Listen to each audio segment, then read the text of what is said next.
14 തിരുവമ്പാടി ഗ്രൂപ്പിൻ്റെ വെടിക്കെട്ട് അപകടത്തെ തുടർന്ന് ആഘോഷങ്ങൾക്ക് ചുരുക്കിയെങ്കിലും തൃശ്ശൂർ പൂരം പഠിപ്പിക്കുന്ന കുറേ പാഠങ്ങളുണ്ട്.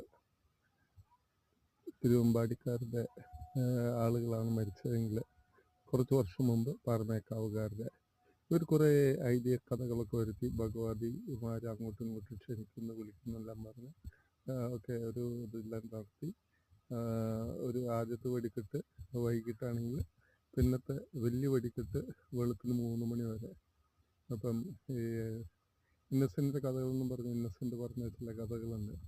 ഈ ആദ്യത്തെ വെടിക്കെട്ട് കഴിഞ്ഞ് രണ്ടാം വെടിക്കെട്ട് വരെ നമ്മൾ റൗണ്ടിലൂടെ അങ്ങോട്ടും ഇങ്ങോട്ടും ചുറ്റി നടക്കുന്നതാണ് പൂരത്തിൻ്റെ ആഘോഷത്തിൻ്റെ ഏറ്റവും വലിയ സന്തോഷിക്കുന്ന ഇതെല്ലാം പറഞ്ഞു. ഓക്കെ, എന്നാൽ ഈ പാഠം പഠിപ്പിക്കുന്ന കുറേ പാഠങ്ങളുണ്ട്. ഒന്ന്, കണ്ടറിഞ്ഞില്ലേൽ കൊണ്ടറിയും.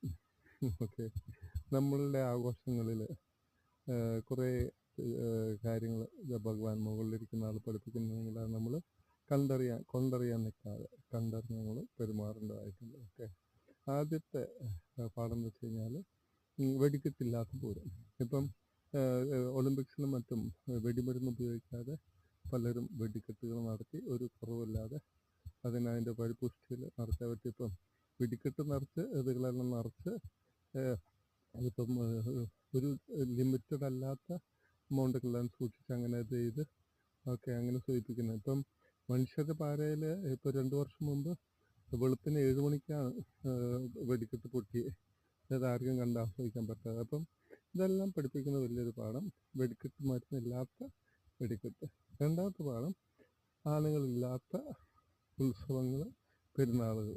ഇപ്പം ആളുകൾക്ക് കാട്ടിൽ സുഖമായിട്ട് ജീവിക്കുന്നതിന് പോലെ നമ്മളവരെ നമ്മുടെ അടിമകളാക്കി വെച്ച് അവരെ നമ്മുടെ ഇഷ്ടത്തിന്, നമ്മുടെ തോന്നിയാസത്തിന്, അത്യാഗ്രഹത്തിന് നമ്മളിതെല്ലാം ചെയ്തിരിക്കുകയാണ്. ഓക്കെ, അപ്പം 15 ആനകൾ അപ്പുറത്തും 15 ആനകൾ ഇപ്പുറത്തും കോഴിപ്പാട്ടൊക്കെ കാണാനുണ്ടെങ്കിലും ഒക്കെ ശരിക്ക് ഇപ്പം ഡ്യൂപ്ലിക്കേറ്റ് ആനകളെ കിട്ടാനുള്ള സമയത്ത് ഒറിജിനൽ ആനകളെ ഇന്ന് രാവിലെ അങ്കമാലിയടുത്ത് കിടങ്ങൂർ ഇരിങ്ങാലക്കുട കോടുമാനക്ഷേത്രത്തിൽ ആനകളടഞ്ഞ് ഒരു പാപ്പാനെ കൊത്തിക്കൊല്ലലും മറ്റൊക്കെ ഉണ്ടായിരുന്നു. കാരണം ഈ ആനയുടെ മതം എന്ന് പറഞ്ഞാൽ അതിനൊരു നിയന്ത്രണമല്ല, അത് ഇപ്പോൾ ആർക്ക് വേണമെങ്കിലും വരാം. ഓക്കെ, ആനകളില്ലാത്ത ഉത്സവങ്ങൾ വരുന്നതാണ്. മൂന്നാമത്തെ, വർദ്ധിപ്പിക്കാനുള്ള കാര്യക്രമങ്ങൾ നമ്മൾ വർദ്ധിപ്പിക്കണം. ഞാൻ മഹാരാഷ്ട്രയിൽ